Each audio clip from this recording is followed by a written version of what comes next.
My name is Tai McNeely, and I am a mom of three incredible children. My husband and I were able to pay off $30,000 of debt during our first year of marriage. We had opposing money habits, but we got on the same page, and now we're teaching others how to do the same thing.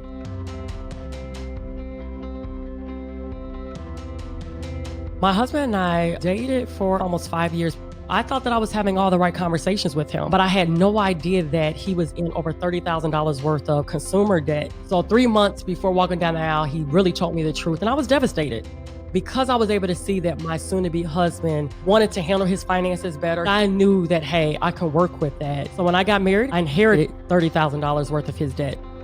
It was not perfect starting out. We both thought because I was better with money that I should be the one that handled our finances, but we got that wrong. Around the 6-month mark, we realized we both need to be sitting down. 14 years later, I had to learn how to have a little fun. He had to also learn, hey, we need to save money for our future. When we got married, we made a decision that we were not going to live off both incomes. We took one income to live off on, and the other income we used to actually save money, pay down debt, but also take more risk. I was an investment banker as well as a personal banker, so I worked in the corporate field for over 7 years before I decided to be a stay-at-home mom. At the time, my husband was doing a career change to become a teacher, and he wasn't going to be working. But because we were living on a budget prior to that, we were well prepared. That looked like having an emergency fund. I started couponing to stock up on some of our essentials. We even bought like Pampers and things like that prior to having our baby. When I came home, I thoroughly enjoyed being a stay-at-home mom.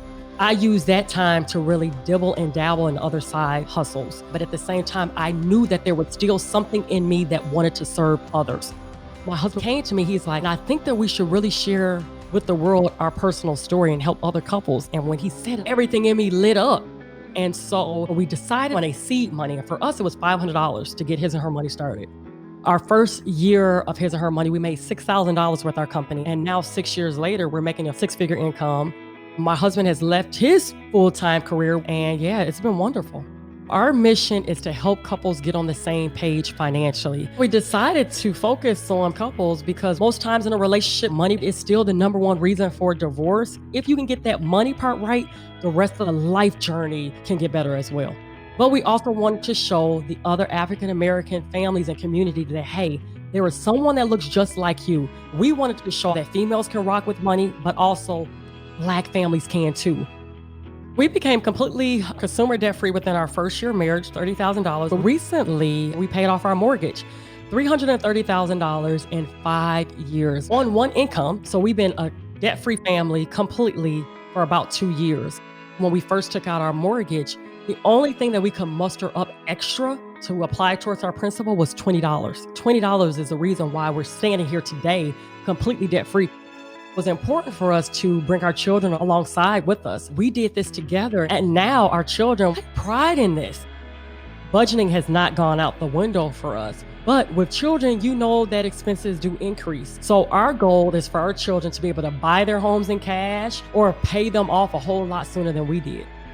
One financial rule that I wish every couple live by is never live on the 2-income trap. There are a lot of couples that don't talk about finances. So we tell couples to sit down and lay all their cards on the table. But before they do that, we tell them to go on a dream date. What would your life look like if there was no debt? And then plan from that. What do we need to do today to get there? And then that's where the money talks kind of come in. One of the things that I hope that my children can see from us is that your story, your life is not in vain. Because of what my husband and I went through 14 years ago, we're able to help others. Although you may make mistakes, take your pain and turn it into purpose.